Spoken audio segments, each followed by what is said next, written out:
Kecha arxivga kirib, mana shu narsani topib oldim. Keling birgalikda mana shuni ichini tekshiramiz. Bu yerda yozilishicha bo'yicha buni ichida qadimiy tibbiy ma'lumotlar saqlangan ekan. Doktorlar Gippokrat qasamini ichadi. To'g'ri, balkim qadimda shunday bo'lgandir, lekin hozirgi zamonda bironta doktor hech qanday Gippokrat qasamini ichmaydi. Sovuq ichimliklardan, muzqaymoqlardan tomoq og'riydi deb ishonishgan ekan.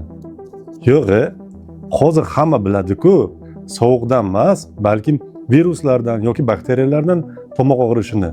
Qadimgi odamlar shunga ishonishgan ekanda, vaksinalar autizmga olib kelar ekan.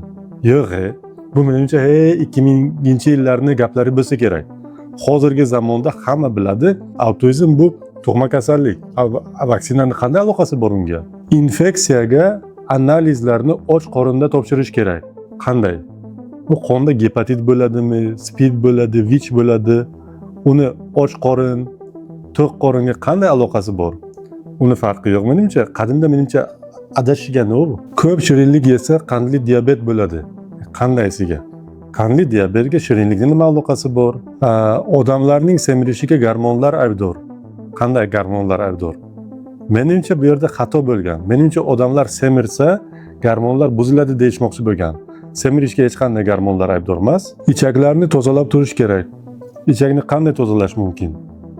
Menimcha bu yolg'onga hech kim ishonmasa kerak. Hozirgi zamonda ichaklar o'zini o'zi tozalayveradi, hech qanday tozalash kerak emas ularni.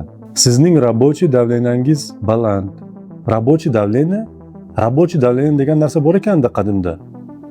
Hozirgi kunda menimcha bunga hech kim ishonmasa kerak. Hozirda mana shunaqa qadimiy faktlarga ishonadiganlar bormi ekan?